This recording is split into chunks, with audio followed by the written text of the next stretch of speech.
Hola a todas las personas que estén viendo esto. Voy a dar comienzo a la segunda parte sobre los videos que estamos haciendo sobre inmigración en Chile.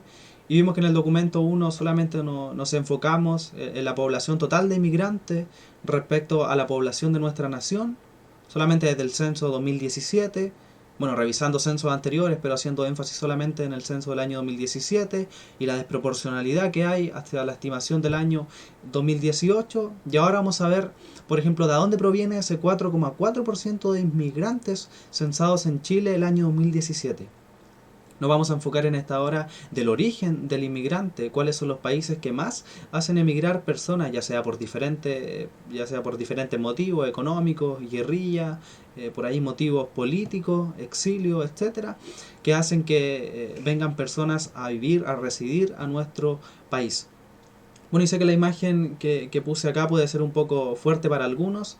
Sin embargo, esa es la finalidad de este video, que nosotros podamos entender de que obviamente la inmigración exacerbada está trayendo como respuesta a ciertos grupos que se definen como nacional patriotas, y que yo creo que uno de los problemas tremendos que comete el periodismo en Chile es intentar asimilarlos como grupos de derecha, ni siquiera de derecha, sino como extrema de derecha. Y algo que yo, siendo una persona que me siento identificada con ese sector, tengo como un poco de pudor, porque estos grupos se definen como anticapitalistas, les gusta bastante la justicia social. Ellos están a favor de la redistribución del ingreso de forma también bien brusca. Por ejemplo, les gusta harto el nacionalismo, les gusta harto el patriotismo, están en contra del sistema financiero. Entonces es un poco preocupante que se les defina como un grupo de extrema derecha, cuando si uno estudia bien su ideología se va a dar cuenta de que son un poco extraños. Yo lo he visto en grupos de España, lo vi en Italia, lo estoy viendo también, o al menos intentar de ver lo que está ocurriendo en Europa del Este, y también está ocurriendo en Chile. Así que me parece un punto, un fenómeno digno de que nosotros podamos estudiar. Me gustaría dedicarle un tomo, o sea, no un tomo, sino un video completo a los grupos nacionalistas en nuestro país, que los hay.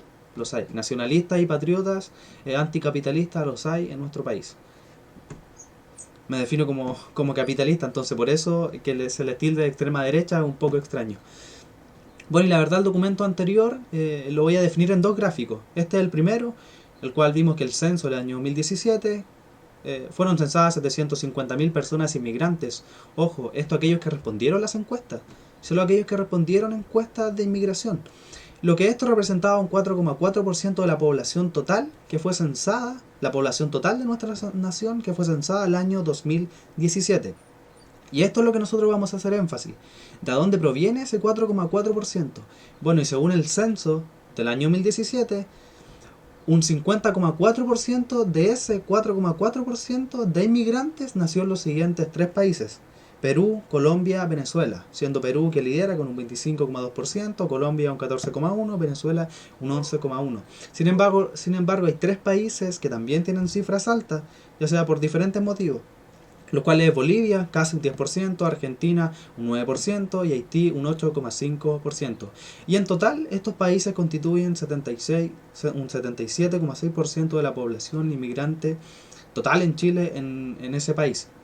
Bueno, y el resto no lo quise poner porque son países que varían en torno desde el 6 hasta el 0,8%, entonces la lista sería bastante larga.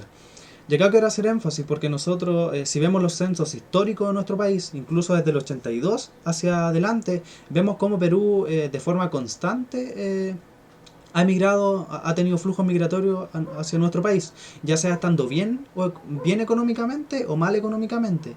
Y esto se debe principalmente a que somos países tomados de la mano, somos países limítrofes, que estamos muy cerca geográficamente, por lo tanto los flujos migratorios siempre van a ser constantes. Entonces, nada de extrañarnos a lo mejor en Perú. Obviamente, si hubiese una crisis migratoria como la que está ocurriendo en Venezuela, tendríamos quizá un 50% de peruanos en nuestro país.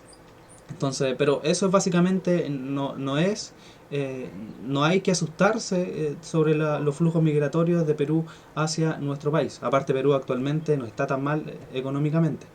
Bueno, y el segundo gráfico lo definí de la siguiente manera. Según la estimación del año 2018, hubo censadas 1.250.000 personas, lo que representa un 6,6% de la población total censada hacia ese entonces, población total en Chile.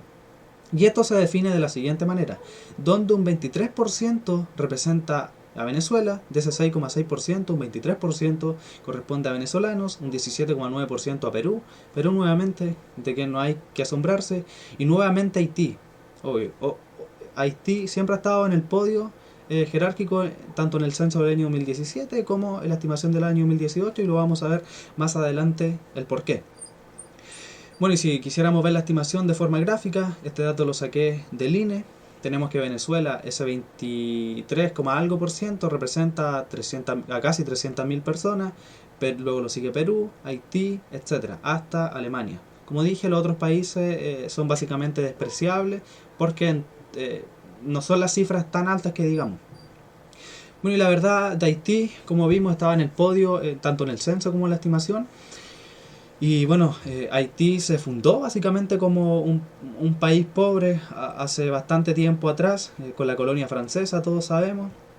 Se hicieron varias revoluciones y uno ve, por ejemplo, que en República Dominicana es un país económicamente estable, y uno va hacia Haití y vemos un país absolutamente pobre. Y como lo define Antonio Escotado, un liberal, no sé si liberal español, que a veces es un poco... a veces un poco se limita mucho en cuanto a su ideología, y él decía de que Haití es el país más pobre y olvidado por la historia y la insularidad del olvido. Algo así es lo que lo define él básicamente. Y bueno, la verdad, lo que está ocurriendo con Venezuela todos lo saben, una crisis migratoria. Incluso, por ejemplo, Siria, teniendo una guerra, ha emigrado un 4% de la población de Siria. Ese cuarto por ciento es básicamente casi 5 millones de inmigrantes fuera de Siria, lo que están viviendo tanto en Europa como Grecia y Turquía.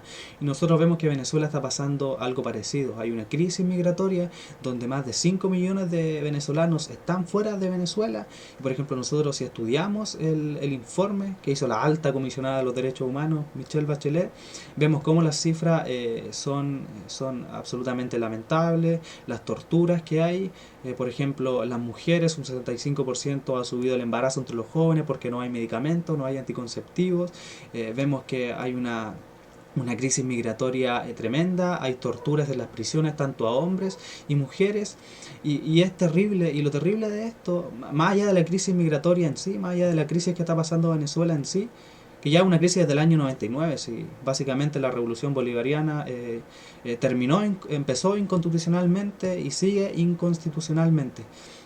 Y es terrible como aún sectores en Chile, no de Chile Vamos, porque de Chile Vamos desde la UDI hasta el PRI, pasando por Evópoli, que ahora está como izquierdizándose un poco, desde la democracia cristiana hasta el PPD, han denunciado lo que está ocurriendo con la revolución bolivariana. Sin embargo, vemos cómo aún hay sectores, cómo hay actores políticos en este país, que por ejemplo Alejandro Navarro, quien preside la Comisión de los Derechos Humanos, fue al foro de Sao Paulo que se realizó en Caracas en julio, y él trató pésimo a nuestro país diciendo que teníamos una constitución maloliente, de que Chávez era un estandarte a nivel mundial.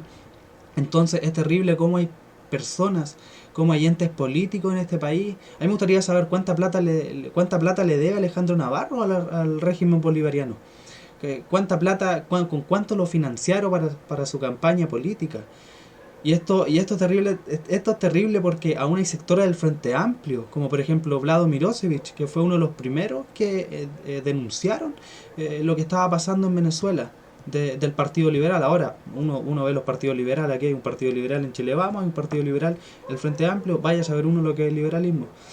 Sin embargo, son destacables, no es que yo comparta su idea, sin embargo, son destacables las palabras de él. Nosotros estamos en contra del régimen de Maduro. Bien, cómo aún hay sectores muy inmiscuidos del Frente Amplio que aún defienden el régimen bolivariano, aun cuando esto ha producido una crisis migratoria tremenda, 1.000.000% de inflación proyectada por el Banco Central hacia el año 2020. Y esto va a seguir ocurriendo en masa. Así que espero que les haya gustado este documento, espero que también puedan compartirlo, y nos vemos en otro video parecido. Eso es.